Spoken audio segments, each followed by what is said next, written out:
Halo penonton Cokro TV, kali ini kita akan mengantar sebuah program baru ya. Orang yang akan tampil menjadi host di program baru ini sebenarnya bukan orang yang baru-baru amat. Namanya Dara Adinda Nasution. Dia pernah menjadi host sebetulnya sebelum ini di Cokro TV dengan nama program Ruang Dara. Beberapa bulan dia sempat muncul, tapi kemudian berhenti gara-gara dia sedang mempersiapkan kuliahnya untuk melanjutkan sekolah S2-nya di Inggris. Nah sekarang Dara itu sudah berada di Inggris, tepatnya di kota Oxford, untuk kuliah di salah satu perguruan tinggi terkemuka di dunia, Oxford University. Ya, jadi kita akan minta lagi ke Dara untuk bisa bikin sebuah program baru, di mana dia bisa cerita tentang apa yang terjadi di Inggris, pengalamannya, dan barangkali bisa menjadi semacam inspirasi, pelajaran, teladan buat siapapun, atau cerita aja tentang apa yang terjadi di sana, keseru-seruannya kali ya. Dia ini masih muda banget dibandingkan kami.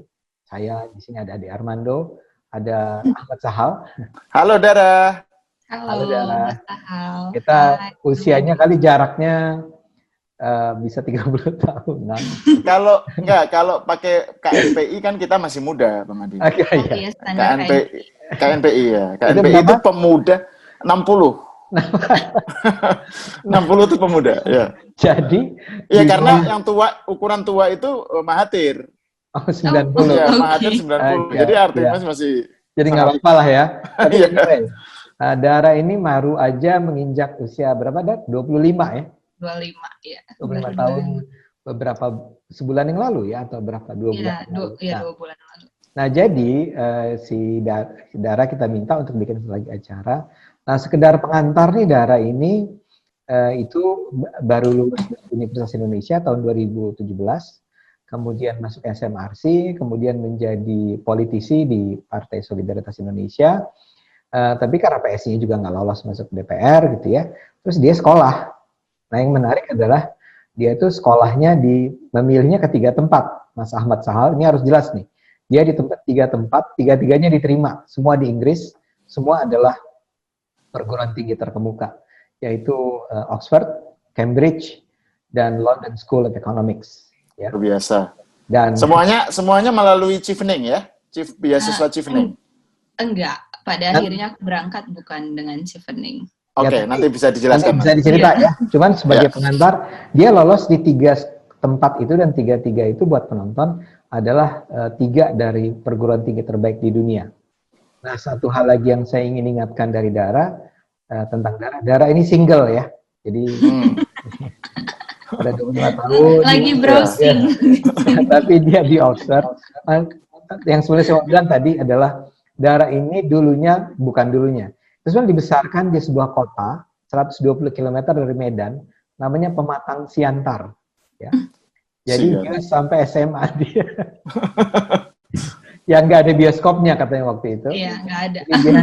Tapi terus dia kuliah di UI, lolos, menjadi lulusan terbaik UI ya waktu tahun kampus itu. Iya, pidato gitu. Pidato di depan para wisudawan. Dan sekarang ada di Inggris. Jadi kita ini juga seperti mudah-mudahan bisa jadi inspirasi nih buat anak-anak muda Indonesia. Ini anak Pematang Siantar loh, gitu. Bukan anak Jaksel misalnya ya, halnya. Ya. Dia dan apa? Dan kegagalan di satu medan pertempuran, PSI nggak lolos, misalnya partainya nggak lolos, itu tidak menghalangi untuk berhasil cemerlang di tempat lain gitu. Ya. Kalau mau dilihat blessing in disguise-nya ya, halnya. Ya, betul. Oke. Nah, itu pengantarnya nih ya. Jadi Dara sudah ada di Inggris sekarang. Sudah mulai kuliah. Nah, halo Dara, gimana kabarnya? Halo Dara? Bang Ade, hai Mas Sahal, apa kabar? Gimana? Halo Dara. Baik, ini sudah sebulan ya? Di 2 bulan?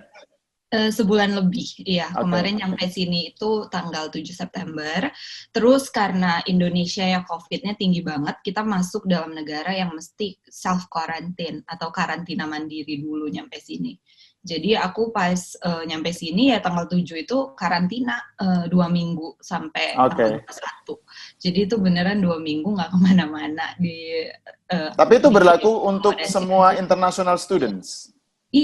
Tergantung negaranya. Jadi kayak negara tetangga kita, Malaysia, yang dianggap sudah lebih berhasil menangani COVID, mereka tuh dibebaskan. Jadi ada kayak exempt gitu. Ya. Sementara Indonesia yang nggak ada di exempt list terus orang-orang di sini yang kayak, lo berdua kan, ada temanku dari Malaysia, lo berdua kan negaranya deket banget, kenapa lo karantina, dia enggak gitu. Ya beda-beda banget. Tapi kamu jawabnya apa?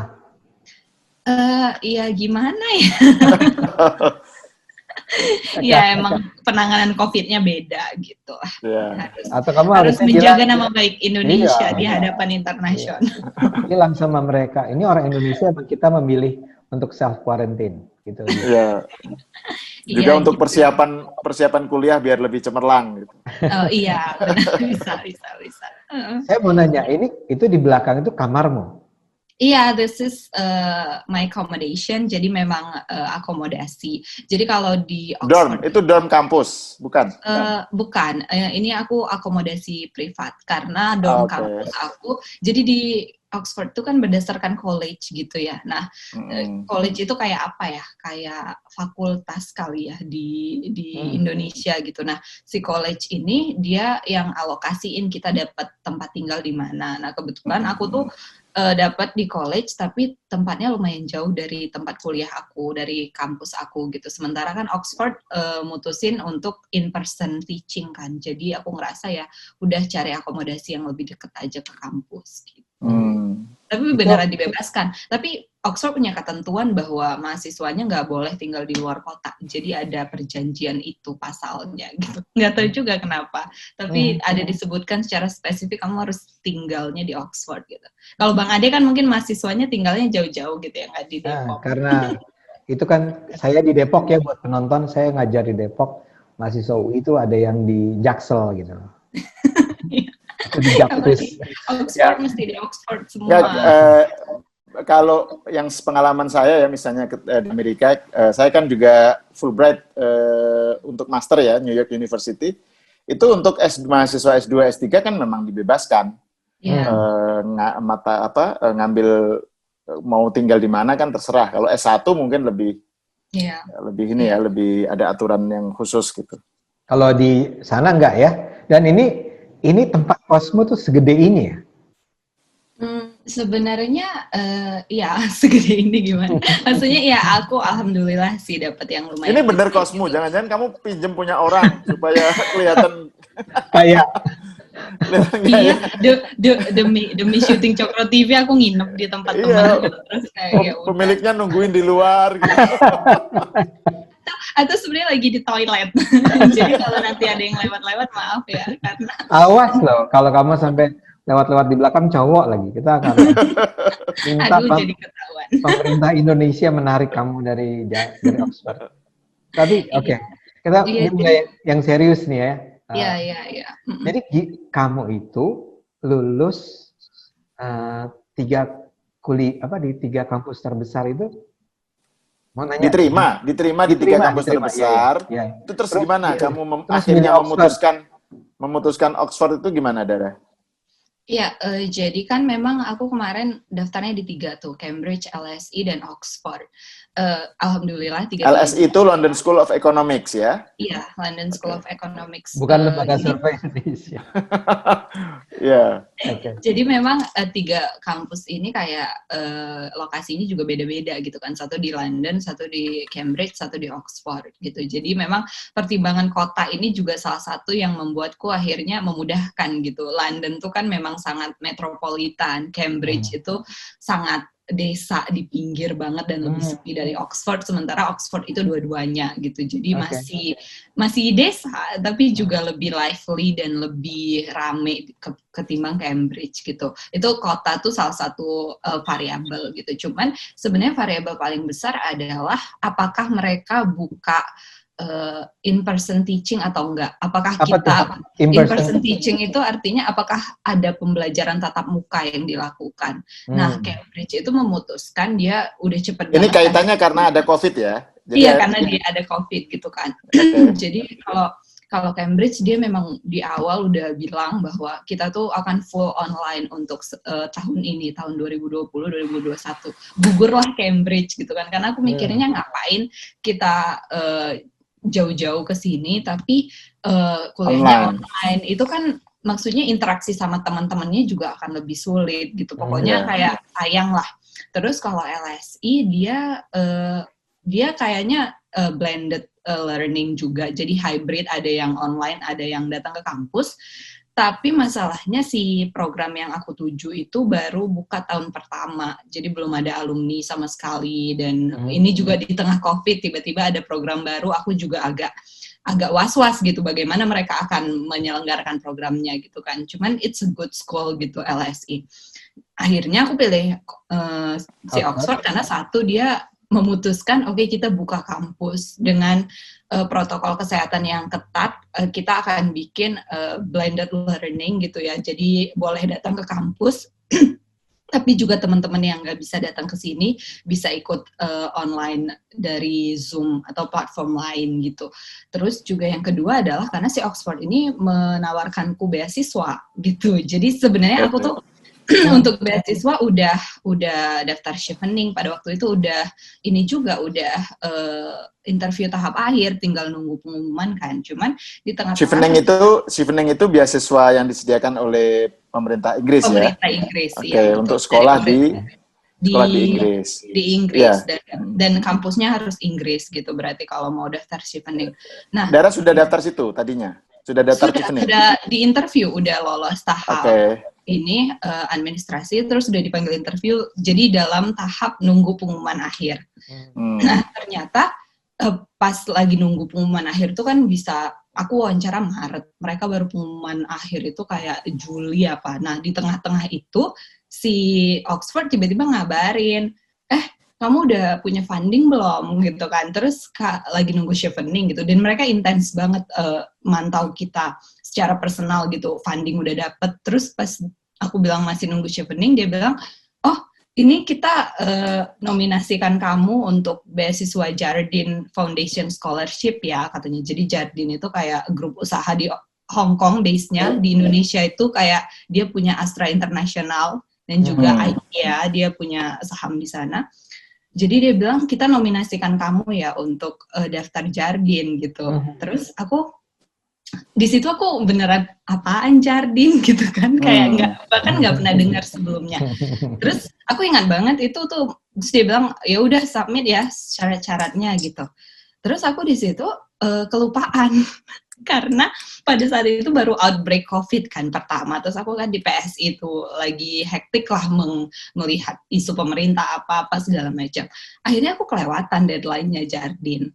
Terus tiba-tiba, nah baiknya Oxford ini adalah dia tuh kayak beneran mantau kita, nanyain, merhatiin, kayak tiba-tiba dia email lagi. Kita cek ya, kamu tuh belum masukin berkas ya. Kalau memang masih berminat, kita tunggu ya sampai akhir minggu ini. Masih bisa nih. Kayak gitu. Untuk melamar beasiswa Jardine itu tidak bisa sendiri ya? Berarti itu harus melalui kampus. Ya, artinya atas inisiatif kampus yang sudah menerima. Iya, yang sudah menerima. Tapi juga ada jalur lain. Tapi ada jalur lain. Jadi ini jalur aku tuh jalur kampus kan. Terus ya udah, terus aku lihat persyaratannya, ternyata udah ada semua gitu kan, personal statement, terus essay pendek, terus ya udah aku submit semuanya karena nggak enak. Sebentar, persyaratannya apa aja, Dara? Personal statement? Mereka tuh ya personal statement kita lampirkan lagi, terus rekomendasi dia minta 1, tapi itu pun boleh kalau misal kita kan ke kampus sudah punya rekomendasi. Jadi nggak harus optional aja, sebenarnya rekomendasi kita ke kampus juga bisa dipakai, makanya gampang banget aku bilang. Terus habis itu dia kasih kayak pertanyaan gitu, misalnya what is leadership, menurut kamu leadership itu apa gitu. Terus kita interview atau wawancara tertulis? Tertulis, itu pertanyaan itu masih tertulis gitu. What is leadership for you gitu kan. Dan cuman boleh 200 karakter 200 kata ya, jadi pendek banget, justru itu kan tantangannya pendek. Terus dia bilang yang kayak pertanyaannya lebih ke arah pernah nggak ada di posisi yang leadership, gimana showcase-nya apa, pembuktiannya, pernah nggak ada di situasi itu gitu kan. Dan aku memang banyak cerita pengalaman aku nyalek dan pengalaman aku di PSI gitu, because itu kan banyak banget cerita menarik di situ. Nah habis aku submit, terus dia ngabarin, oke, kamu shortlisted ya buat interview. Terus aku di interview tuh sama yang interview 6 orang, ada rektor college aku, terus ada orang dari foundationnya tuh kayaknya 2, terus ada yang kayak profesional gitu deh, mantan jurnalis apa, jadi beneran serius. Dan aku di Jakarta di kantor PSI sendirian. Mana, dan mereka bilang kan, harusnya kalau nggak COVID kita interview kamu di Hong Kong atau nggak di London. Dia bilang, tapi karena sekarang COVID kamu wawancaranya dari online ya. Ya udah, aku sih ya udahlah kan. Ya udah akhirnya wawancara. Terus kamu nggak minta reimburse ininya aja, uangnya, bukan reimburse, mentahannya gitu. Mentahannya dikirim dong. Indonesia banget ya, Hal. Indonesia banget. Bikin malu. Bikin malu. Terus habis itu, abis aku wawancara tuh 5 hari kemudian dia udah kayak oke, kita udah pengumuman nih kamu lulus, selamat ya, kasih jawaban dong mau ambil atau enggak. 3 hari kemudian dia bilang gitu. Terus aku galau dong, sementara aku kan chevening kan. Terus aku di masa-masa itu aku kayak, jadi aku bukan cuma galau milih fakultas tapi juga galau milih beasiswa nih pada saat itu. Gimana, should I say yes to Jardine? Kalau aku say yes to Jardine kan berarti aku harus let go si chevening gitu, karena nggak mungkin dua-duanya kan. Dia punya klausul khusus soal itu, kamu nggak boleh ya terima award dari manapun karena kamu tuh statusnya Jardine Scholar selama kamu belajar gitu. Terus aku di situ banyak tanya-tanya sama orang dan akhirnya aku mantap milih Jardine karena mereka juga punya beasiswa meskipun limited untuk S3. Jadi aku merasa kayak kalau aku nerima Jardine, aku mungkin akan punya kesempatan untuk apply S3 lewat Jardine lagi gitu. Sementara kalau chevening kan memang beasiswa yang harus cuman buat S2 aja gitu. Dan aku ngerasa ini juga sih Mas, gini. Jardine itu kan internasional. Kalau misalnya aku nggak ambil, dia akan kasih beasiswa ini untuk anak-anak negara lain di mana dia punya perusahaan. Jadi mungkin kuota aku akan dikasih ke anak Hong Kong atau ke anak Taiwan atau kemana. Sementara kalau Indonesia, kalau kuota aku nggak ada, kalau aku mundur, itu akan dikasih ke anak Indonesia. So, itu juga banget. Jadi ketika aku mundur, berarti kan ada anak Indonesia yang akan di shortlisted gitu. Kalau Jardine dia akan kasih itu ke anak lain gitu yang nggak anak Indonesia. Jadi itu juga sih pertimbangan aku. Jadi semoga senang sih. Jadi kan lebih banyak anak Indonesia yang bisa kuliah ke luar negeri. Tapi ngomong-ngomong Gar, kalau lihat list daftar perguruan tinggi terbaik di dunia, memang Oxford tuh lebih tinggi ya dari LSE. Iya Bang Ade. Jadi gini, yang terbaru itu baru aja dirilis bulan lalu, Oxford itu nomor 1 sekarang. Dan menurut aku sih ngerasain banget ya, kayak make sense gitu. Karena aku kan pengalaman ketiga kampus dan aku ngerasain tuh kenapa beda treatmentnya antara Oxford dan Cambridge dan LSE. Jadi seperti yang aku udah sebutkan tadi, di Oxford itu mereka memang sangat, ketika kita daftar, kan kita itu belum langsung mutusin gitu. Mereka kan namanya offer gitu, penawaran. Kita offer kamu mau terima atau enggak. Kan ada proses kita decision making, menimbang-nimbang, kayak tanya orang, lihat-lihat lagi. Dan si Oxford ini beneran sangat-sangat membangun komunikasi yang personal gitu Bang Ade. Jadi misalnya kita udah kemarin pengalaman aku ya, udah mulai diterima. Terus beberapa hari kemudian dia ingetin, kamu tuh checklistnya ini ya, funding. Terus misalnya kalau ada syarat bahasa Inggris yang belum terpenuhi, kamu bahasa Inggris.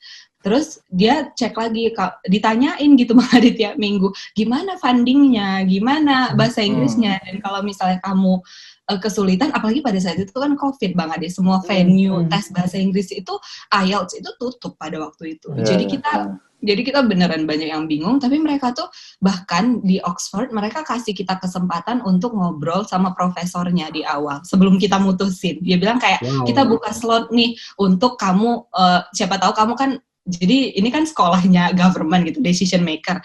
Kamu kan kalau decision making harus dapat informasi sebanyak-banyaknya dong. Ini kita kasih ya kesempatan kamu untuk ngobrol sama faculty member kita. Kalau mau dijadwalin nih. Terus aku ya ngobrol sama profesornya di sana, Profesor Jonathan Wolf yang sekarang ngajar foundation filosofi di aku. Terus ya udah kita ngobrol dan bayangin profesor-profesor itu harus jawab pertanyaan kita sesimpel college itu apa sih, Prof? Ya namanya juga anak Indonesia kan. Prof, nanti kan kelasnya kayak kelasku tuh kan gede banget Bang, ada 140 anak dari 50 negara. Terus kayak kalau ada 140 anak dari 50 negara gimana caranya kita bisa learning pace-nya sama gitu. Terus mereka baik banget yang kayak ngejelasin college itu apa gitu-gitu. Jadi beneran mereka pokoknya kasih kesempatan lo buat ngobrol sama orangnya kita gitu. Kalau kamu nanyanya itu kali ya, kalau di Inggris ada gado-gado nggak ya? Iya, tempat makan Indonesia paling enak apa gitu kan. Nah, abis kita dikasih gitu, ya itu dia nominate kita buat beasiswa, dan ternyata anak Indonesia bukan cuma aku Bang, ada yang ditawarin beasiswa. Ada teman aku namanya Anne, dia stafnya Pak Ahok dulu di Balai Kota dan sama-sama berangkat ke Inggris. Dia juga ditawarin beasiswa dari salah satu lembaga gitu kan, dan ya udah dikasih aja beasiswanya gitu. Jadi beneran. Jadi ada berapa anak Indonesia sekarang? 3. Jadi cuma 3 yang melalui Jardin scholarship ya. Yang Jardin 2, Jardin tuh aku dan Randi, terus satu lagi si teman aku tadi si Anne. Jadi kita 3, cuman 3 sih, dikit banget makanya dibandingkan kayak misalnya teman-teman aku tuh banyak dari Kolombia, dari US, dari Kolombia, Amerika Latin maksudnya. Amerika Latin ya, dari US juga banyak, terus dari Brazil juga banyak gitu, terus dari India, Pakistan itu juga banyak. Jadi kayak Indonesia masih underrepresented sih di go, Dara. Sejak saat ini. Mantap. Nah ini Bang Ade, itu kan dari cerita Dara itu kan bagaimana perjuangan dia nyari scholarship dan akhirnya mendapat ya Jardin scholarship itu. Ini kan menarik kalau dikaitkan dengan nyinyiran di medsos terhadap, ini kan kebetulan ada 3 aktivis PSI ya kalau nggak salah ya, dan kebetulan semuanya perempuan kan, mendapatkan beasiswa semua. Samara di New York University, Dara di Oxford University, dan Sis Grace, ketua umum PSI, mendapatkan beasiswa kuliah juga di Lee Kuan Yew School of Government di Singapura. Kemudian tuduhannya, gitu ya, mentang-mentang partai pendukung pemerintah, terus dapat beasiswa mudah gitu. Terus ketika dijawab, lo beasiswanya dari luar negeri kok gitu. Ya, tapi kan pasti yang lobby pemerintah gitu. Nah, itu kan ada begitu ya, Dara ya? Gimana kamu? Iya, itu aku kesel banget dipolitisasi kayak gitu. Karena sama sekali enggak kan? Kita udah susah-susah daftar gitu ya, terus saya enggak. Saya tuh bahkan enggak lolos LPDP. LPDP kan pemerintah Indonesia. Iya, saya nggak lolos. Jadi kamu nggak lolos LPDP, berarti kamu kalah dong sama siapa itu yang pejuang siapa namanya itu yang bisa yang rame kemarin itu loh. Siapa? Iya, siapa? Oh, Veronica Koman. Oh, Veronica Koman. Jadi kamu harus jadi itu dulu kali, seperti Veronica supaya lolos. Oh iya. Payah nih pemerintah. Jadi justru Dara nggak lolos LPDP ya malah ya. Iya. Jadi ya pada saat itu kan LPDP aku ikut yang tahun lalu ya 2019. Aku nggak sampai di tahap wawancara gitu. Jadi kan ada proses berkas, lalu ada proses kayak TPA, tes pengetahuan akademik, terus esai dan lain-lain. Esai on the spot ya, baru tahap wawancara lah gitu. Nah, aku tuh cuman sampai tahap seleksi si TPA-TPA itu, terus aku nggak lolos gitu. Tapi memang repot ya, nggak lolos, nggak kuliah ke luar negeri dinyinyirin, kuliah ke luar negeri juga dapat beasiswa di luar negeri juga nyinyirin. Jadi ya sudahlah. Tapi saya nggak ngerti, yang buat saya nggak ngerti, bagaimana mungkin Dara ini nggak lolos di LPDP, bahkan cuman di tahap, administrasi TPA. Dan dia lolos di Oxford, di LSE, di Cambridge. Ini pasti nggak beres nih LPDP. Enggak, kayaknya aku yang nggak beres Bang Ade. Gitu pada ya? waktu itu, iya jadi itu kan bulan-bulannya itu deket banget sama yang kemarin aku ribut-ribut Netflix, yang dulu aku ngegugat KPI, terus juga itu barengan sama si RKUHP, yang dulu kita juga demo kan menolak RKUHP. Nah 2 itu deketan, terus aku tuh, terus sama RUU PKS juga, aku tuh ikut demo pada waktu itu kan, di 3 isu ini. Jadinya mungkin aku kurang serius kali ya belajar bagaimana menghitung luas jajar genjang sehingga bisa menjawab tes TPA. Aku tuh nggak cukup paham rumus volume bola itu kayak apa. Jadi ya itu mungkin aku nggak sempet karena aku ya demo dan ngurusin parpol dan ya udah fighting ini. Kamu mau kuliahnya kan bukan kuliah apa nih? Public policy tadi dibilangnya. Iya. Ngapain jajaran genjang ditanya? Ya itu kan untuk beasiswanya, Bang. Iya, itu bagian dari tes beasiswa. Kalau LPDP sih bilang itu tesnya akademik ya. Jadi kita dites akademik dengan yaitu menjawab pertanyaan-pertanyaan yang mirip dengan pertanyaan pas kita mau S1 dulu gitu. Which is sebenarnya kan ya mungkin salahku juga ya, aku udah lama nggak belajar matematika gitu kan atau sekarang saya mau tanya, Anda kalau kamu untuk si Oxford ini tesnya begitu nggak? Enggak ada. Bahkan kita bandingin sama Chevening itu juga cuma nulis esai 4 biji, terus ya udah kamu terus ngelampirin bukti akademis itu adalah transkrip nilai kita di S1. Jadi mereka percaya bahwa Universitas Indonesia judgement-nya udah benar gitu terhadap anak-anak Indonesia gitu. Itu juga berlaku untuk Fulbright kan, untuk sekolah beasiswa Fulbright juga kan bukan cuma esai, ya, biasanya esai. Personal statement, kan esai gitu kan, kemudian IPK. Ya. Terus kemudian surat rekomendasi dari dosen, dari profesor, dari beberapa yang dianggap relevan gitu. Jadi nggak ada tuh pertanyaan jajaran genjang.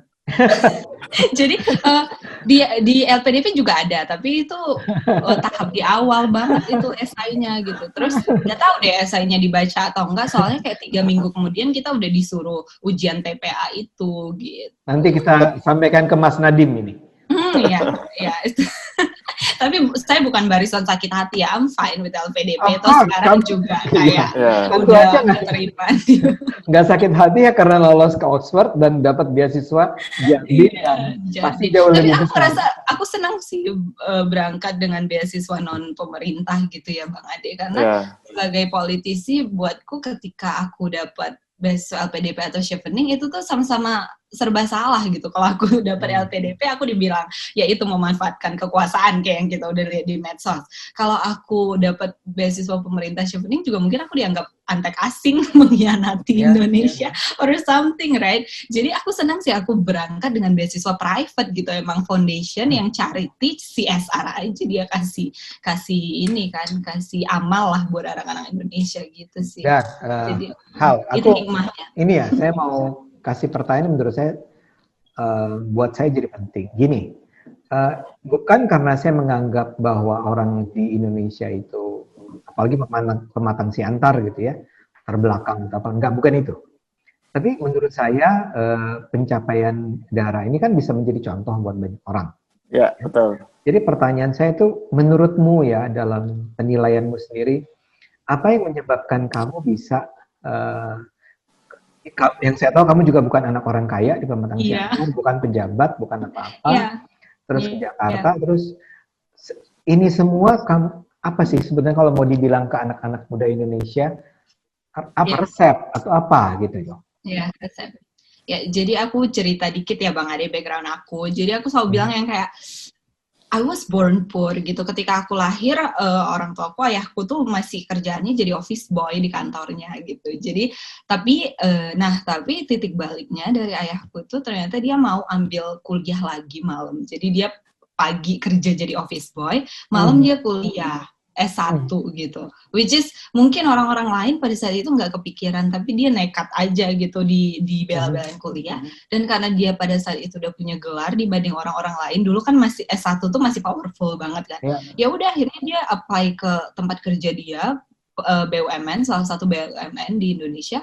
Terus akhirnya dia keterima jadi pegawai tetap, dan abis itu dia karirnya naik terus gitu sampai sekarang tuh dia dia sempat jadi kepala cabang di Bengkulu, lalu sekarang tuh jadi kepala marketing gitulah di Padang, Sumatera Barat. Jadi aku ngelihat memang ayahku tuh role modelku banget gitu loh Bang Ade, gimana orang yang lahir miskin, dia adalah anak dari istri kedua. Jadi ayahnya poligami, which mean dia nggak dapat apa yang harusnya dia dapat, dan susah hidupnya. Tapi dengan kamu mau sekolah, kamu mau kerja keras, itu tuh ada kok hasilnya. Dan aku punya pengalaman melihat itu first hand gitu loh Bang Ade. Dan karena juga itu kayak proven gitu ya di keluarga aku bahwa pendidikan itu bisa bikin kita naik tingkat, naik kelas.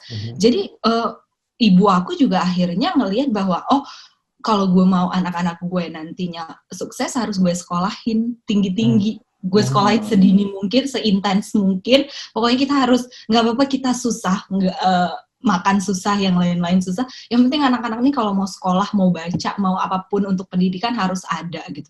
Jadi itu sebenarnya culture yang ada di rumah aku gitu. Jadi kita tuh meskipun ya tadi hidupnya pas-pasan gitu ya, cuman aku tuh dari kecil tuh udah dimasukin TK Bang Ade. Dulu kan TK itu belum kayak sekarang, belum wajib kan. Dimasukin TK biar bisa baca lebih cepet, terus juga dikasih langganan tuh majalah anak-anak bocil, terus bobo, terus dibeliin buku, dan bukunya itu nggak cuman buku-buku kayak pelajaran, tapi mamaku tuh sangat concern kayak kamu boleh baca apapun, karena kita percaya kamu tuh punya pikiran sendiri. Jadi aku boleh baca komik, aku boleh baca novel, teen lit, apapun aku boleh baca gitu. Jadi nggak ada censorship gitu, kecuali mungkin memang konten yang dewasa gitu kan banyak koran-koran lampu merah dulu ya yang agak mesum gitu. Itu aku nggak boleh baca. Tapi other than that, mereka kayak kamu boleh baca apa aja, kamu boleh minta beli buku apa aja, terserah kamu gitu. Yang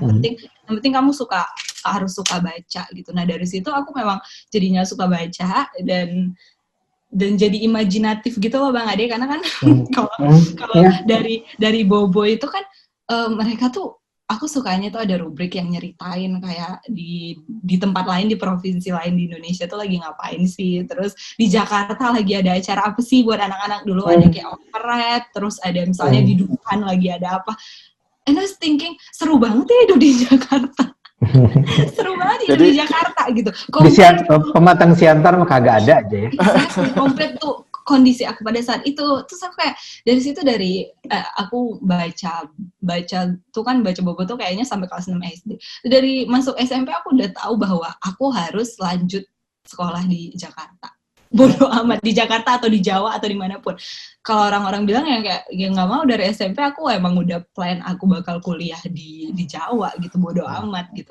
Emang udah niat itu udah ada dari lama gitu. Akhirnya ya udah, karena aku juga dan keluarga besar aku juga suportif gitu ya Bang Ade dalam hal pendidikan. Misalnya kalau aku ranking 1 tuh uak tuh apa ya? Uak tuh paman. Paman aku tuh pasti ya udah, kamu mau apa, mau ditraktir buku nggak? Terus kayak aku dijajanin buku gitu. Kalau aku rankingnya 1, kalau ranking 2 mungkin bukunya lebih sedikit gitu. Jadi aku beneran ngerasa gimana kayak akhirnya buku itu ya change my life gitu. Sama juga ya mindset sih Bang Ade, mindset bahwa meskipun kita datangnya dari kondisi yang enggak lebih beruntung dari orang lain gitu kan, tapi ya it doesn't help, itu nggak akan ngebantu kalau kita terus-terusan meratapi kondisi, kondisi dan marah sama orang yang mungkin hidupnya lebih kaya, lebih beruntung dari kita, lahirnya dengan silver spoon. Aku sih daripada energiku dihabiskan untuk hal-hal kayak gitu, aku sih fokus aja kayak, oh ya udah, aku tuh pengennya apa dan gimana sih step-stepnya kalau mau ke sana gitu. Jadi ya itu, dan karena aku ranking gitu ya Bang Ade, baca terus ranking, aku jadi masuknya itu bisa masuk ke sekolah-sekolah yang cukup bagus kan di Pematang Siantar, sekolah favorit gitu. Jadi aku SMP negeri. Aku SD-nya swasta. Itu juga another sacrifice yang dibuat sama keluarga aku pada waktu itu, karena swasta kan lebih mahal kan. Tapi aku dimasukin sekolah swasta karena mereka udah ngelihat kayak, oh kalau SD itu kayaknya lebih bagus swasta deh gitu kan.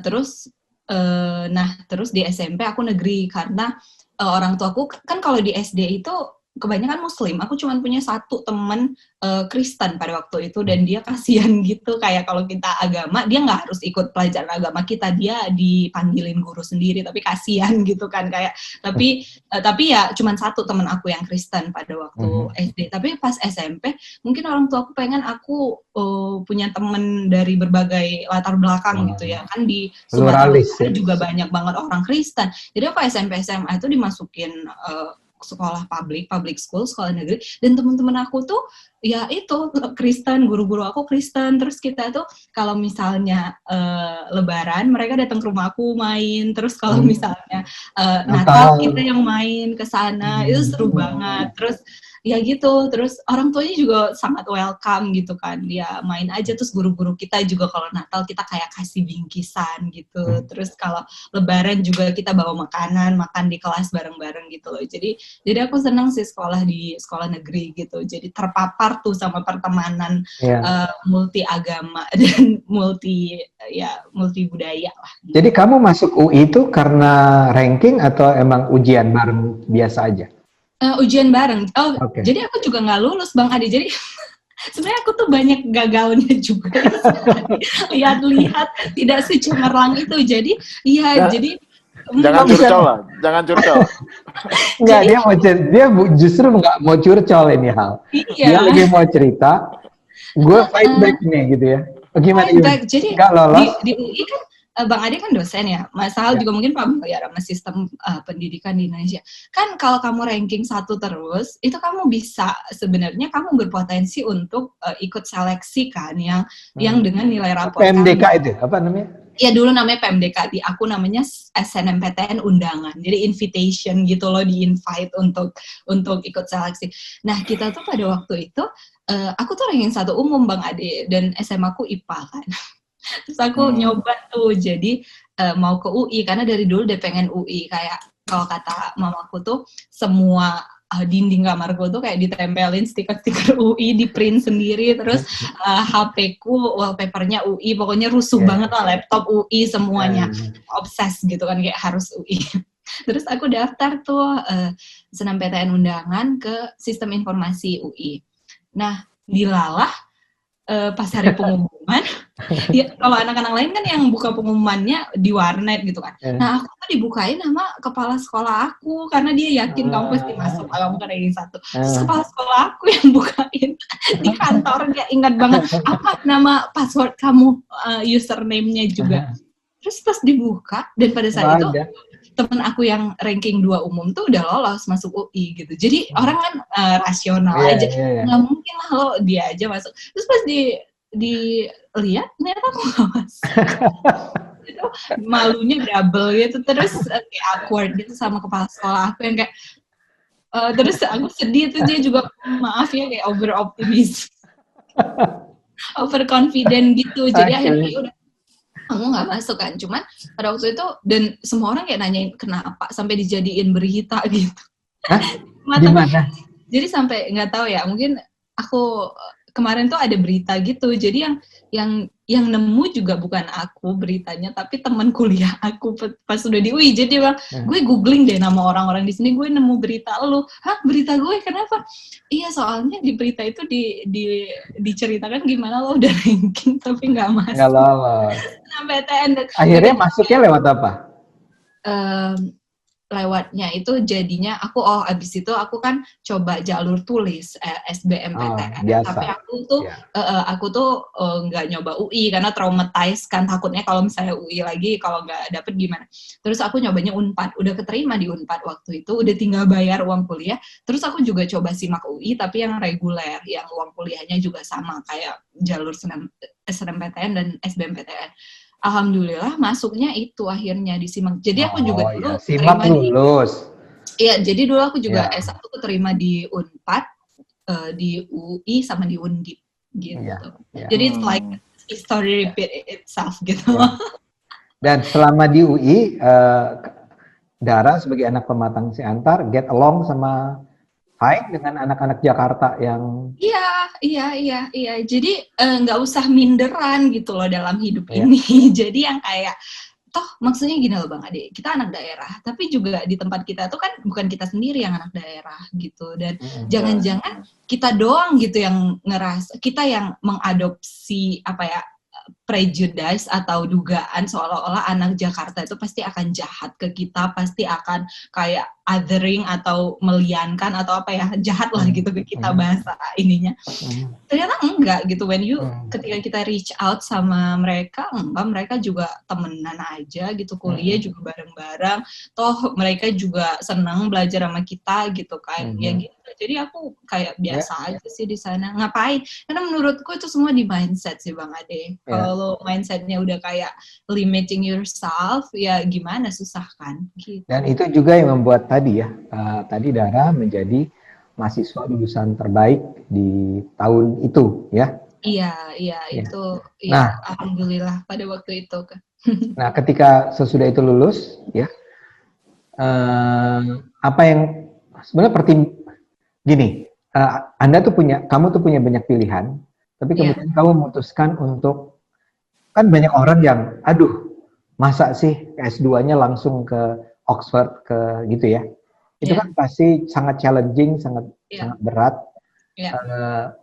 Tapi kamu nggak punya masalah sama sekali. Kamu coba aja dan kalau gagal gitu, gimana? Tapi sebelum itu saya kira juga mungkin faktor pengalaman di PSI juga mungkin seberapa jauh ada pengaruhnya. Ada gitu. pengaruhnya, Karena kan ini Dara ngambil majornya public policy kan, yang terkait dengan soal isu government dan seterusnya, pengambilan keputusan dan seterusnya. Dan itu sangat erat kaitannya dengan kehidupan politik, dengan kehidupan partai, begitu kan, pengalaman di partai dan seterusnya gitu. Jadi mungkin kombinasi antara pengalaman di UI, pengalaman di PSI gitu ya, dan itu kemudian kulminasinya kemudian keputusan untuk mendaftar ke Oxford, ke Cambridge, ke LSI gitu. Mas Al, yang saya curious itu adalah keberanian Dara untuk langsung 3 sekolah yang paling kompetitif di seluruh dunia barangkali.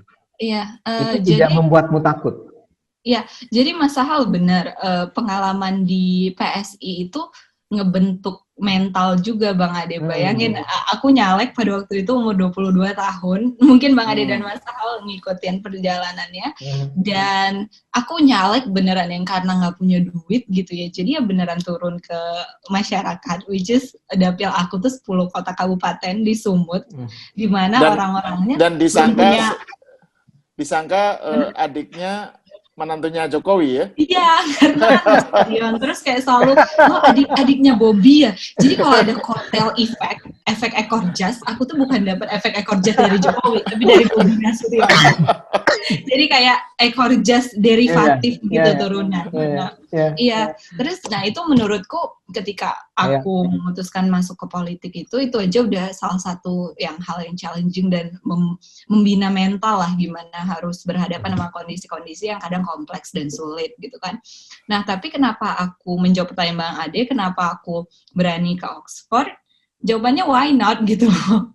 Ya kan, kayak nggak ada kok yang ngelarang lo daftar Oxford, nggak ada. Untuk semua anak Indonesia nggak ada ya yang ngelarang kalian untuk daftar Oxford. Ya daftar aja, dan kalau nggak keterima, nggak usah bilang-bilang, gitu aja. Ya nggak ketahuan. Kalau keterima baru di broadcast gitu, di medsos semuanya gitu. Nah, tapi orang juga harus tahu mendaftar itu sendiri itu mahal kan. Exactly. Nah, itu Bang Ade yang aku pengen cerita di sini. Memang ya, ini hal yang menurutku jarang diceritakan sama orang-orang yang cerita beasiswa dan lain-lain. Aku mau bilang bahwa untuk mendaftar ke universitas dan cari beasiswa itu tuh butuh modal, yaitu waktu dan uang. Waktu itu dalam artian aku tuh persiapan hari ini aku ada di Oxford, itu aku nyiapinnya dari tahun lalu Bang Ade, September, Oktober tahun lalu. Dari mulai aku apply LPDP, apply Chevening, itu kan sebenarnya personal statement-nya sih itu aja, ceritanya tetap darah politisi, darah nyalek, tapi kan how you build storytelling-nya itu akan tiap saat kamu revisi sesuai dengan dia nanyanya apa gitu kan. Jadi itu aja udah makan waktu, kamu kasih orang-orang baca buat feedbackin dan segala macam. Terus minta surat rekomendasi gitu kan. Bang Ade di sini tahu dosen-dosen UI sibuknya kayak apa. Terus aku ya datengin ke rumah mereka karena aku memang butuh surat rekomendasi gitu. Terus persiapan bahasa yang paling challenging karena kalau di Oxford itu bahasanya dia minta IELTS overall band 7,5 dan per poinnya dia minta 7 gitu. Jadi itu lumayan lumayan tinggi kalau untuk ukuran kita di Indonesia yang mungkin belum terlalu familiar dengan bahasa Inggris dalam penulisan dan maupun bicara gitu kan. Jadi itu waktu. Jadi artinya aku tuh Bang Adi selama setahun kayaknya bisa dihitung deh beberapa weekend yang aku tuh nggak di depan laptop dan kayak beresin S2 persiapan aplikasi. Iya, persiapan aplikasi, esai dan segala macam. Karena itu ongoing proses terus gitu. Ketika kamu nunggu pengumuman chevening, ada kampus yang harus kamu urusin. Ketika kamu udah kampus, beasiswa kamu gimana? Syarat-syarat funding kamu gimana? Itu kayak ongoing proses yang ya udah nggak ada habisnya. Jangan kira ketika misalnya kemarin aku kira ketika aku udah diterima di Oxford dan udah dapat Jardine udah aku bisa solo-solo. Ternyata nggak, aku harus ngurusin visa, aku harus ngurusin persiapan keberangkatan, cari akomodasi apa. Jadi beneran kamu harus punya waktu untuk mikirin itu semua. Jadi memang harus ada mental space gitu loh Bang Ade, karena ini tuh perjalanan kayak maraton kan. Nah, yang kedua adalah soal biaya. Kayak kalau daftar ke univ-univ yang aku daftar itu pendaftarannya sekitar 75 sampai 100 pound sterling. Artinya kan sekitar 1,5 juta sampai 2 juta per univ. Jadi kaliin aja tuh, kalau 3 berarti kan udah 6 juta sendiri. Terus yang banyak habis juga di persiapan bahasa Inggris. Aku bilang, aku tuh sampai harus sempat les private juga gitu ya. Terus aku juga sempat IELTS-nya nggak sekali gitu. Aku sempat 2 atau 3 kali tes gitu baru skornya cukup gitu. Itu aja kayak. Dan itu persiapan itu kamu lakukan di sela-sela kesibukanmu di PSI ya, sebagai caleg ya. PSI juga. Ya abis nyalek kan aku stay di PSI, koordinator jubir, terus wakil direktur eksekutif. Ya lagi ngurusin, punya kerjaan, day job gitu ya. Karena kalau nggak gimana aku biayain S2 aku gitu kan. Gimana aku biayain pendaftaran itu kalau aku nggak kerja gitu. Jadi ya itu challenge-nya gitu. Dan daftar ikut-ikut tes itu kan, satu tes tuh bisa 3 juta gitu. Kaliin aja kalau misalnya ada orang yang 4 kali tes baru mencapai itu, ya berarti 12 juta gitu. Jadi memang makanya aku selalu menyarankan lebih baik kita tuh kerja dulu, nabung dulu gitu ya, supaya memang punya bekal lah gitu untuk persiapan. Dan nanti juga ketika berangkat gitu, pasti banyak aja tuh perintilan-perintilan yang harus kamu urusin. Kamu harus beli koper lah yang besar, kamu harus akomodasi kamu sementara sebelum kamu dapat yang fix gimana. Atau mungkin untuk sesimpel ngurus visa dan asuransi kesehatan, kadang-kadang juga sistemnya tuh reimburse gitu loh dari beasiswa itu gitu. Jadi kan kamu harus punya duit, atau enggak kamu punya kenalan yang punya duit gitu yang bisa kamu minta tolong gitu. Iya, jadi network itu juga penting banget Bang Ade. Dan itu tidak ada pengaruhnya PSI mendukung pemerintah terus kamu dapat dana untuk itu semua, itu nggak ada ya? Nggak ada, boleh dicek itu dari akun rekening aku pribadi gitu. Jadi memang terus gunanya apa dukung pemerintah kalau gitu?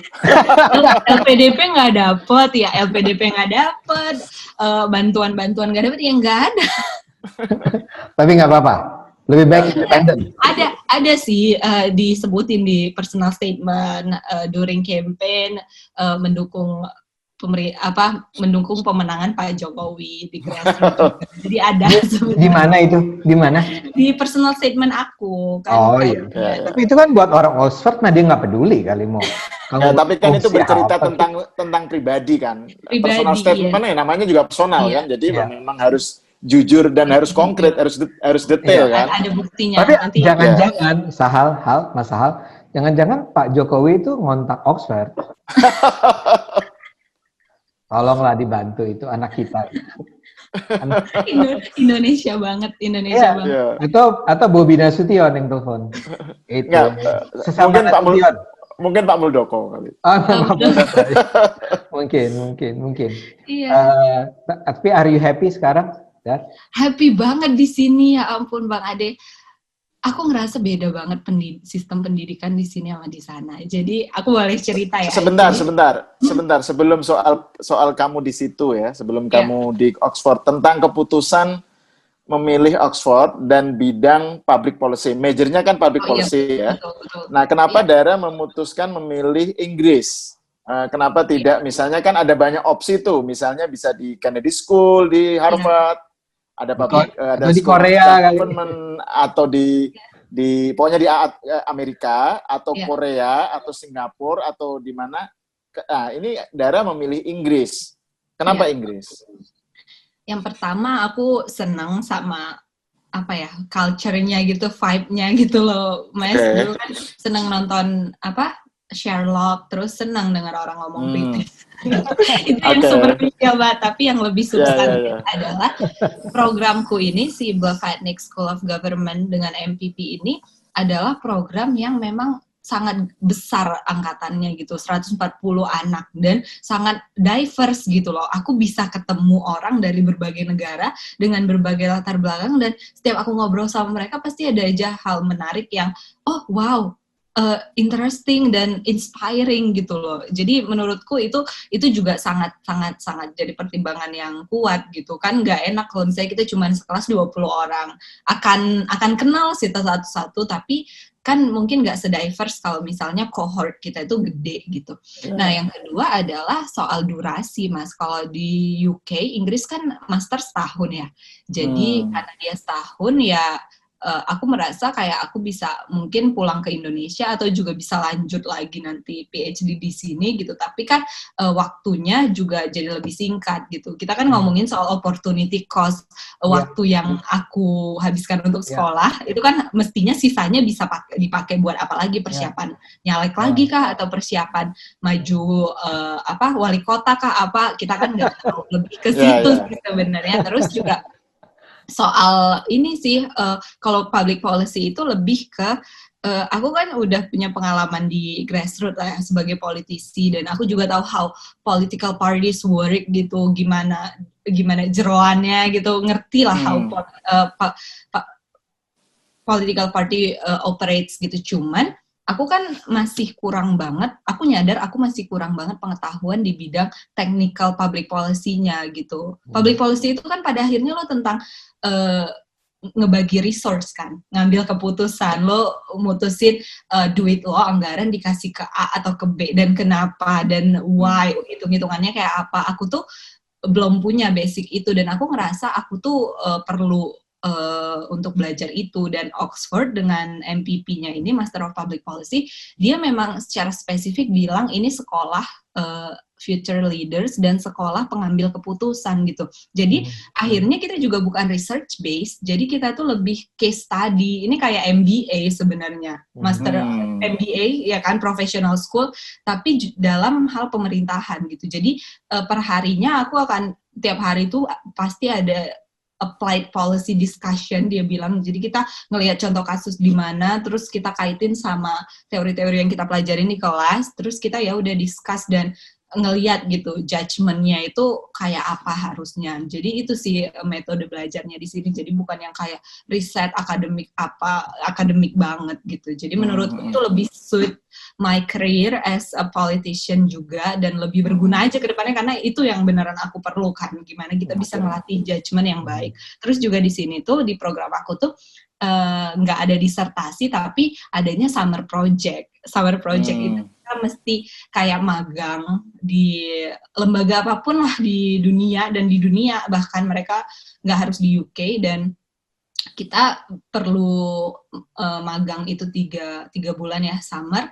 Terus kita harus bikin policy paper dan reportnya itu sebagai kelulusan kita gitu. Aku mungkin berencana untuk magang di anggota parlemen di sini, atau di salah satu party di sini. Itu sih planku sekarang gitu. Tapi mereka juga bilang, lo sebenarnya bisa kemana aja, kita punya banyak jaringan, dan tenang aja, ntar juga bakal dibantuin gitu.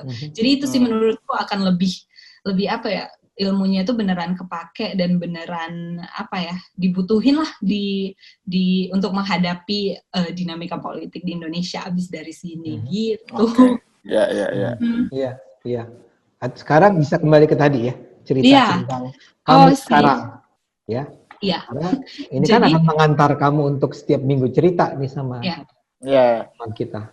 Jadi keep in mind ini tuh kan lagi COVID ya Bang Ade, kita tidak boleh lupa ini lagi COVID gitu. Tapi aku kadang-kadang lupa kalau di sini lagi COVID karena nggak tahu, pembelajaran aku tuh mereka berusaha untuk membuat itu tuh semirip mungkin dengan ketika sebelum COVID gitu, meskipun ada restriction ya di mana-mana pembatasan. Nah jadi aku mau cerita karena kita satu angkatan gede banget, 140 anak dari 50 negara, pasti kan beda-beda kan, culture dan segala macam. Jadi kita tuh ada semacam induction atau ospek. Nah, ospek di Indonesia pasti zaman dulu pelonco. Iya. Ospek induction. Nah, di sini tuh inductionnya 2 minggu kan. Terus, 2 minggu itu sebenarnya nggak selama itu, tapi kan mereka karena ini COVID, sekolahku itu memutuskan untuk kita tetap bikin pertemuan tatap muka untuk yang udah di Oxford, tapi kita bagi orang-orangnya, anak-anaknya ke 4 kelompok kecil, yang untuk memastikan bahwa satu kelas itu memang sangat berjarak gitu loh. Jadi implikasinya apa? Ya dekanku kasih sambutan 4 kali. Jadi satu kelas berjarak itu berarti satu ruangan berapa orang? Satu ruangan kayak misalnya lecture teater kita yang kapasitasnya 160 orang, sekarang cuma boleh diisi seperempatnya. Hanya boleh 40 orang maksimal ya. Jadi itu mungkin kitanya kayak sekitar 30, sisanya ada staff faculty member yang standby di situ kan. Nah, itu jadi. Dan mereka karena harus dibagi kecil-kecil gitu dan jadinya semua hal dibikin 4 kali, mereka juga pada akhirnya harus manfaatin ruangan di sekeliling gedung kampus kan. Jadi kita tuh seru banget belajar di pakai gereja. Jadi kita belajar di gereja yang dialihfungsikan untuk kita belajar induction dan pengarahan. Terus kita juga selain gereja kita tuh belajar di kafe. Jadi fakultasku tuh sebelahnya ada kayak kafe gitu. Ya udah kita dibikinin kafenya jadi tempat belajar gitu untuk si 2 minggu itu. Terus juga yang beda selain ya itu mereka very committed ya untuk gimana lo udah datang ke Oxford, nggak apa-apa deh kita susah faculty membernya untuk arrange semua ini, capek, tapi nggak apa-apa, kita harus ngelakuin ini, dan ini tuh model pembelajaran kayak gini, yang dipecah kecil-kecil dan teman-teman yang nggak bisa datang ke Oxford harus join Zoom, itu tuh nggak pernah dilakukan di program manapun di dunia, Bang Ade. Jadi belum ada yang ngelakuin ini. Dan my department itu yang pertama kali ngelakuin ini, karena dia bilang kayak, kita tuh sekolahnya leaders, kita percaya anak-anak ini harus dikasih showcase sesuatu gimana lo beradaptasi sama kondisi yang sulit dan make the best of it, kata mereka gitu. Meskipun mungkin ya memang butuh resource di sana sini yang lebih banyak. Terus itu satu hal ya dari technical gimana pembelajaran di era COVID, dan model itu diteruskan Bang Ade sampai sekarang. Jadi kayak sekarang nih aku misalnya punya kelas foundation, itu ada 4 grup. Jadi kamu dapat grup yang mana gitu. Terus ya mungkin ini juga common sih di UI, kalau misalnya kelas fakultas kan kelasnya ada gede ya, jadi banyak kan dipisah-pisah, itu juga terjadi. Kita sekarang semua online. Iya, maksud aku sebelum pandemi kan gitu juga. Oh iya, kelas paralel. Iya Pak, kelas paralel. Nah itu. Nah sekarang tuh ya itu foundation kamu masuknya yang mana, tetap dibagi jadi 4. Tapi juga menurutku itu juga jadi lebih menyenangkan, karena kalau di kondisi normal kan kita misalnya 160 dikumpulin di lecture hall, sekaligus dikasih lecture, tanya jawab. Itu kan juga waktunya lebih terbatas untuk lo interaksi. Iya, nggak ada 160 anak dan distraksinya lebih. Jadi kalau misalnya dibagi ke kelas-kelas kecil in person kayak gini, menurutku justru lebih lebih leluasa gitu, punya lebih banyak waktu untuk bertanya ke si dosennya dan lain-lain. Jadi itu si dosen ini akrab sama mahasiswa yang datang dari beragam. Ini aku mau cerita. Di sini bahkan dosennya itu bilang, misalnya dosen aku, Profesor Jonathan Wolf, dia bilang, just call me Joe. Terus, just call me Joe. Terus ada namanya, director kita namanya Kartik Rahmana, dia bilang, just call me Kartik, just call me Adam, just call me Aina. Jadi gitu, terus mereka juga, bahkan dekan aku, Nairi Woods, dia bilang, just call me Nairi, hi Nairi kalau email. Tapi please jangan lakukan ini di fakultas lain atau di departemen lain, kata dia, karena kan Oxford tuh kan sangat, Inggris tuh kan sangat lord, Terus dia bilang kayak jangan lakuin ini kecuali orangnya memang bilang lo boleh manggil dia dengan first name. Tapi di fakultas aku di departemen aku sih slow banget gitu. Mereka kayak kalau udah. Kalau di kampus-kampus Amerika memang pakai Kan? first name. First Jadi name kan. ini gayanya mungkin gaya Amerika Inggris. dari segi Gaya Amerika, iya memang banyak dari orang yang segi nah, lebih informal, informal, lebih akrab. Nah, terus juga tadi aku mau ngelanjutin soal gimana cara mereka memperlakukan kita, Bang Ade. Jadi di induction itu kan kita kayak biasa dikasih sambutan gitu-gitu. Tapi instead of sambutan yang boring, aku ingat banget dekanku itu menjelaskan kenapa kalian dipilih masuk program ini. Jadi dia jelasin ada banyak kan orang yang apply dan kenapa 140 anak ini yang diterima. Dia bilang kalian tuh nggak tahu berapa banyak waktu yang diinvest untuk cari background kalian masing-masing dan fact checking apa yang kalian tulis ke kita. Dia bilang kalian tuh ada di sini karena satu nggak cuman intellectual curiosity tapi juga punya nggak cuman intellectual curiosity artinya nggak cuman pintar gitu ya, tapi juga kita ngelihat kalian tuh punya intellectual humility atau enggak, kalian mau belajar atau enggak, which is itu kan kelihatan kan di esai-esai yang mereka kasih ke kita gimana kita jawabnya. Terus juga yang kedua adalah bagaimana kalian itu punya komitmen terhadap public policy. Jadi memang orang-orang yang masuk ke sini itu pasti entah dia udah jadi PNS di negaranya, entah dia sudah punya NGO, entah dia udah punya gerakan apa di negaranya. Jadi memang orang-orang kayak gitu yang memang committed untuk ngelakuin sesuatu di luar dirinya sendiri. Terus yang ketiga adalah dia juga melihat bagaimana anak-anak ini adalah anak-anak yang punya resilience dan tenacity. Artinya lo mungkin dihadapkan sama satu tantangan dalam hidup, terus lo jatuh, lo gagal, tapi instead of give up, lo coba cari cara lain gimana untuk stay dan fight back, dia bilang. Dan dia bilang kita udah ngelakuin rekrutmen itu programku tuh udah 10 tahun kan, masih baru di Oxford, tapi sebelum itu kita juga udah terlatih untuk nge-spot anak-anak yang oke, dan kita kira kita percaya judgement kita. Jadi jangan khawatir, kita tuh nggak salah pilih untuk milih kalian ada di sini gitu. Bayangin Bang Ade di afirmasi seperti itu kan kayak, oh really? Terus mereka bilang kayak, we are so thrilled having you here gitu loh Bang Ade. Kita tuh seneng banget kalian ada di sini, nyampe di sini di kondisi yang sulit banget kayak gini. Thank you for joining us gitu-gitu. Terus dia bilang kayak satu pidato dia yang aku ingat banget Bang Ade, dia bilang gini, banyak orang yang bilang bahwa masuk Oxford itu kayak ibaratnya lo tuh dapat golden ticket naik eskalator ke puncak karir, puncak kehidupan lo gitu kan. Jadi kayak distempel terus lo otomatis langsung sukses. Terus dia bilang, tapi kita di departemen ini, Blavatnik School, kita nggak pengen lo dapet tiket ke eskalator. Kita pengen lo itu beneran menaiki tangga sama orang-orang lain dan ngelihat apa yang salah di tangga itu satu-satu and try to fix it sampai semua orang bisa sampai at the top, sampai puncak sama-sama lo. Dan di situ gue yang kayak gitu.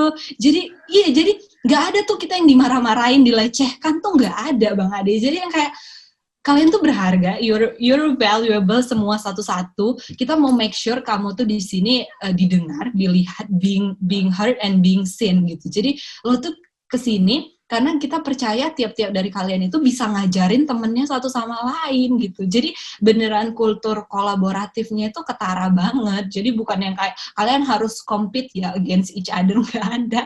Justru ajarin temennya, karena yang satu mungkin punya background ekonomi, yang satu punya public speaking gitu-gitu kan. Terus juga ya selain itu ya dikasih games di luar kelas gitu. Terus misalnya kita tuh abis berkegiatan di luar kelas main game, dikasih cake, dikasih champagne, party gitu dia Bang Ade di sini.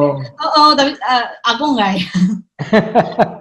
Tapi maksudnya kayak gitu gitu. Di Indonesia nggak kebayang kan ospeknya. Nanti pelajaran darimu ini kita berusaha terapkan di sekolah-sekolah di Jakarta. Sebenarnya ini soal political will. Ya. I think jadi emang ini valuable experience banget kan ya. Iya benar Bang Adi. Jadi yang kayak very supportive, dan aku sih ngelihat ketika kita diperlakukan kayak gitu, kita tuh jadinya juga lebih respect ke mereka gitu. Jadi respect itu bukan kamu dengan dimarah-marahin, dicek kamu pakai ikat pinggang atau ini kayaknya curhat hal. Iya. Atau disuruh bikin name tag yang aneh, yang harus begadang-begadang bikinnya sampai malam. Enggak, bukan soal kayak gitu. Gimana? Kita tuh malah di sini diajarin gimana caranya nulis yang persuasif gitu, gimana caranya public speaking itu dikasih di ospeknya tuh isinya kayak gitu. Terus ya itulah gitu kan. Tapi terus lebih ditekanin kalau misalnya butuh ada masalah bisa kontak welfare supportnya itu ke siapa, lebih kayak gitu. Dan aku seneng sih, dan aku berharap di Indonesia tuh kayak gini gitu loh, yang diterapkan, karena dengan lo baik ke orang itu tuh sebenarnya lebih menumbuhkan respect gitu. Bukan ya, makanya sekolah baik-baik di sana, Dar, nanti pulang kasih masukan ke Mas Nadim, kembali ke PSI bikin program bagus DPR. Masih ada yang mau ditanya, Hal? Sudah, saya kira. Oke. Kan ini baru pemantik. Kita pemantik. Jadi ini trigger aja untuk supaya Dara kemudian tergerak dan semangat untuk bikin semacam laporan reguler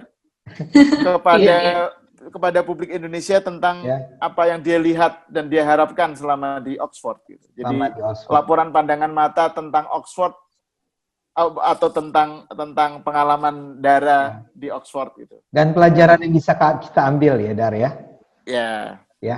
Nah, tapi sebelum ditutup, saya mau beri kesempatan buat Dara nih untuk ngomong sama bukan penonton Cokro TV, ya penonton Cokro TV juga boleh, tapi juga buat teman-temanmu di Jakarta atau di mana Indonesia, dan juga untuk keluargamu, Dar. Karena itu bisa. Plus ke calon. Calonnya di sini. Dibilang masih single. Iya, betul. Ya, dan saya yakin ya Hal ya, saya yakin kalau dia nggak single, dia tuh nggak punya waktu nyiapin paper. Iya, saya kira gitu. Jadi mendingan emang nanti dulu deh. Iya, betul. Nanti dulu, lulus dulu ya. Iya. Oke, so penutupnya adalah feel free untuk ngomong apapun.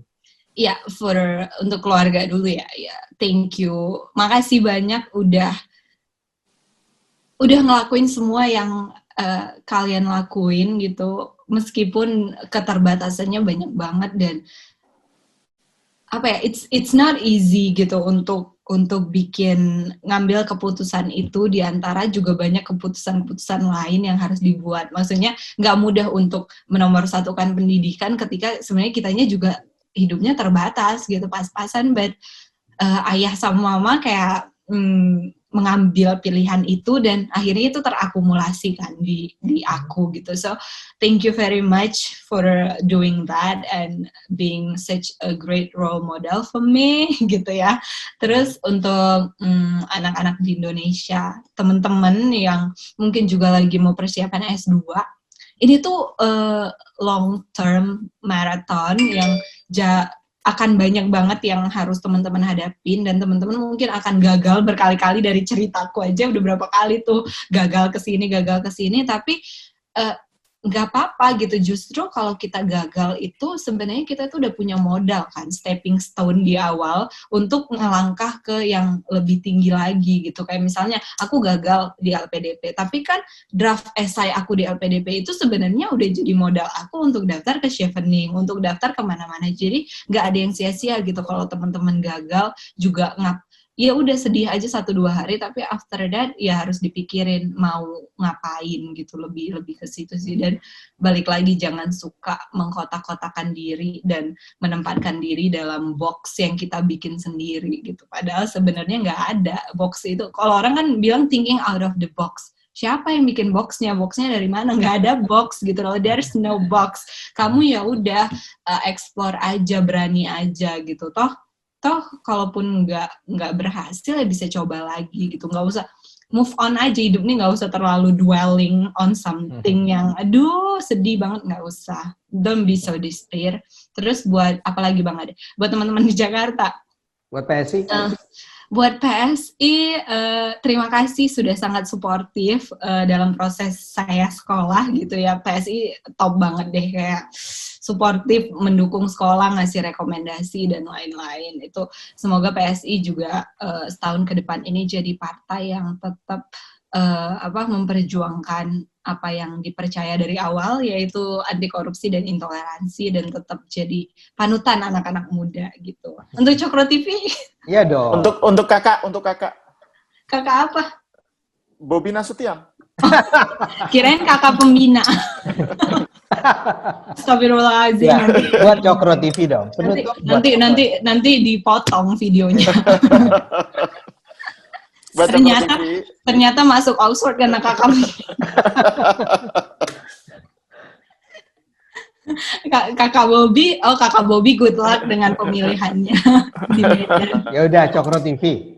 Cokro TV, iya, buat teman-teman Cokro TV juga terima kasih banyak udah. Aku tuh masukin Cokro TV loh di personal statement aku. Oh, wow. Iya, terus saya bilang kayak ya. Saya menduga Oxford tadinya nolak kan. Setelah melihat ada Cokro TV langsung diterima. Jadi kamu jangan pada waktu itu iya, subscriber kita tuh masih 400.000 gitu loh pada saat kayak jadi bukan karena UI, karena PSI ya, bukan karena Cokro TV. Oh iya ya, benar. Ya, mereka nonton dulu mungkin. Iya. Oke. Jadi nanti judul videonya masuk Cokro TV, masuk Oxford karena Cokro TV. Buat penonton kita.